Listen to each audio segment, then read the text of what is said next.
Hello everyone, welcome to Vivekananda agriculture academy. आज के इस वीडियो में बात करेंगे बीसीसी मॉपअप 2022 के बारे में।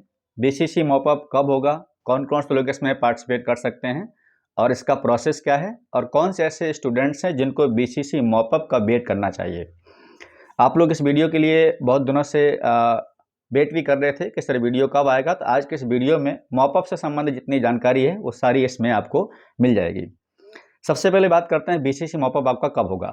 बीसीसी मॉपअप का नोटिफिकेशन मुझे लग रहा है किसी जनवरी के लास्ट वीक तक आ जाएगा। ठीक है, कि कौन कौन लोग इसमें पार्टिसिपेट कर सकते हैं। मुझे लग रहा है कि वो सभी विद्यार्थी इसको समझ रहे होंगे जिनकी रैंक उन विद्यार्थियों की तुलना में जिनको सीट मिल चुकी है उनसे थोड़ी अगर रैंक ज़्यादा है तो इसका वेट करना चाहिए। अदरवाइज आपको मॉपअप के साथ साथ अपनी तैयारी को भी कंटिन्यू करना चाहिए 2023 के लिए, क्योंकि इसमें थोड़ा लंबा समय होता है। अभी लास्ट जनवरी में मतलब 15 दिन करीब हैं आपके इसमें नोटिफिकेशन आने में। इसके बाद विलिंगनेस का रिजल्ट आता है, करीब 20-25 दिन उसमें लग जाते हैं।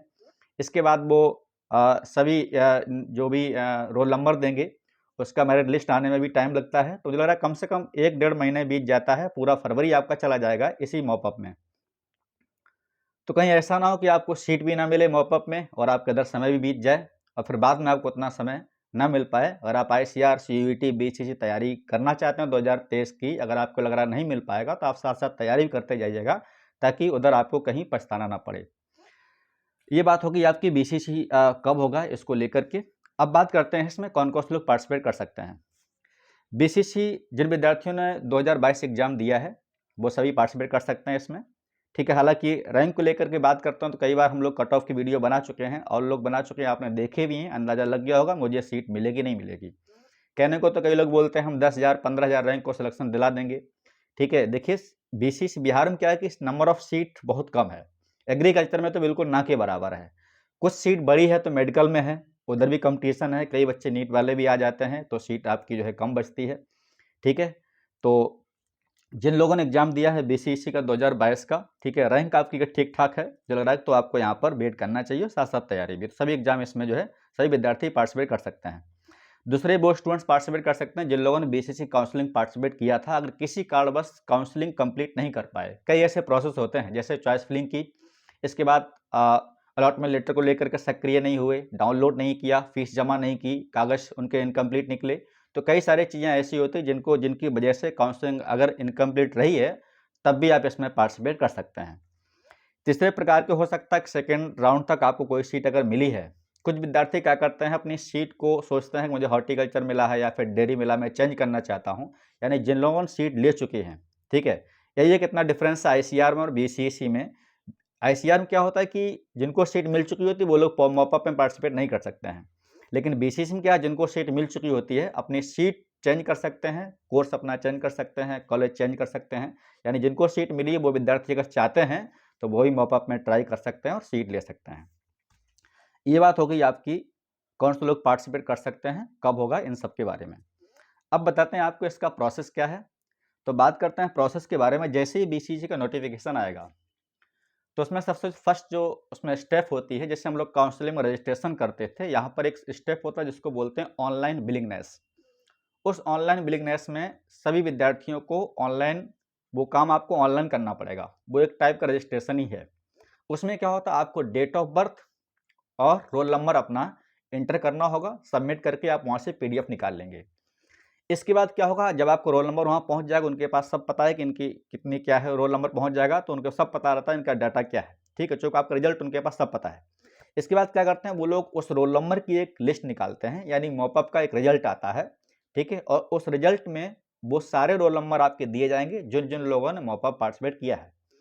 हालांकि ऐसा बिल्कुल जरूरी नहीं है कि जिनका रोल नंबर आ जाएगा वो सारे लोग सीट पा जाएंगे, ऐसा बिल्कुल नहीं है। कई लोग इसको बेवकूफ़ बनाते भी हैं और आपने देखा होगा ऐसे कई सारे लोग हैं, लेकिन ऐसा बिल्कुल नहीं है। चूंकि PCM, PCB, PCA, CBA, MBA, MCA, कई ऐसे विद्यार्थी अपने ग्रुप को लेकर के उसमें डेट बाई डेट बहुत से रोल नंबर दिए रहते हैं। अब होता क्या है कि हम जब भी ये रोल नंबर आते हैं, इनकी नोटिस आता है, आप पीडीएफ डाउनलोड करेंगे, देखेंगे हमारा किस डेट में रोल नंबर क्या दिया हुआ है। जिस डेट में आपका रोल नंबर दिया है जिस ग्रुप में, आप उसी डेट में बीसीसी बोर्ड पटना जाएंगे। और ध्यान रखें, ऑनलाइन बिलिंगनेस आप घर से कर सकते हैं, उसके लिए पटना जाने की कोई ज़रूरत नहीं है, न किसी के पास जाने की ज़रूरत है। जो दूसरा स्टेप है ऑफलाइन का, यानी जो डॉक्यूमेंट वेरिफिकेशन का, जिनका रोल नंबर दिया जाएगा वो सारे विद्यार्थी अपने ओरिजिनल डॉक्यूमेंट लेकर के, अगर कोई डॉक्यूमेंट अभी भी इनकम्प्लीट है और हो सकता है कि आपने सीट ली है या रैंक आपकी बहुत करीब है, आपको लग रहा है मुझे मौका पर सीट 100% मिल जाएगी, आपको लगने लगता है इतने कट ऑफ वीडियो देखते हुए, ठीक है, तो अपने ओरिजिनल डॉक्यूमेंट तैयार कर लें और बीसीसी मोपअप आप यानी पटना बोर्ड आप जाएंगे तो वहाँ पर आपके डॉक्यूमेंट वेरिफिकेशन होंगे। डॉक्यूमेंट वेरिफिकेशन होने के बाद जो भी आपकी रैंक है उसमें भी एक लिस्ट तैयार की जाती है कि कितने बच्चे यहाँ पर डॉक्यूमेंट वेरिफिकेशन किए। ऐसा बिल्कुल नहीं है कि डॉक्यूमेंट वेरिफिकेशन किए पहले दिन ही आपको सीट मिल गई, ठीक है, क्योंकि कई विद्यार्थी होते हैं, किसी की रैंक मान लो कल कोई स्टूडेंट्स आया उसकी रैंक अच्छी है, आपकी रैंक अच्छी नहीं है, हो सकता है आपको सीट ना मिले, तो वहाँ भी एक मेरिट लिस्ट जारी होती है। अगर उस मेरिट लिस्ट में आप आ जाते हैं, डॉक्यूमेंट वेरिफिकेशन होने के बाद जो मेरिट लिस्ट आती है, अगर उसमें आप आ जाते हैं तो 100% आपको सीट मिल जाती है। एग्रीकल्चर अगर आप हैं तो मुझे लग रहा है कि सीट बहुत कम बचती है, एग्रीकल्चर में बहुत कम बचती है। हर एक कॉलेज में एक, किसी कैटेगरी में 2 सीट है, किसी एक सीट, बहुत मुश्किल होती है। लेकिन जो मेडिकल क्षेत्र हैं, जो मेडिकल कोर्स हैं, नर्सिंग है, सीट बड़ी थी इस बार, ठीक है। इसके बाद में बी फार्मा है, ओटी है, टेक्नीशियन है, लैब टेक्नीशियन, जो भी कोर्स इसमें है उसमें सीट अगर कुछ बच जाती है, मुझे लग रहा है उसमें कुछ सीट बचती भी है, ठीक है। तो अगर आप उसमें सीट लेना चाहते हैं तो बिल्कुल इसमें ट्राई कर सकते हैं। इसके बाद मैंने बता दिया आपको स्टूडेंट को पटना जाना है, ओरिजिनल डॉक्यूमेंट वेरिफिकेशन होंगे, मेरिट लिस्ट बनेगी, उसमें आप आ जाएंगे तो आपको सीट वहाँ पर मिल जाएगी। ये प्रक्रिया पूरी हो गई आपके मॉपअप के बारे में, ठीक। और इतने बातों को आप लोग समझ गए होंगे। अगर कोई क्वेश्चन हो तो आप मुझे कमेंट कर सकते हैं, वहाँ पर आपको रिप्लाई मिल जाएगा। और जैसे ही मॉपअप का नोटिफिकेशन आता है तो तुरंत ही आपको उसका वीडियो बना देंगे। मुझे लग रहा है सारी चीज़ें आप समझ गए होंगे। साथ साथ वो विद्यार्थी, यहाँ पर बात करेंगे जो विद्यार्थी 2023 एग्जाम की तैयारी करना चाहते हैं, ICR, BCC, CUET, उन सभी के लिए हमारा एक बैच निकल चुका है नवंबर वाला। उसको आप अब ज्वाइन मत करिएगा, चूँकि टाइम काफ़ी हो चुका है तो आपको चीज़ें समझ में नहीं आएंगी।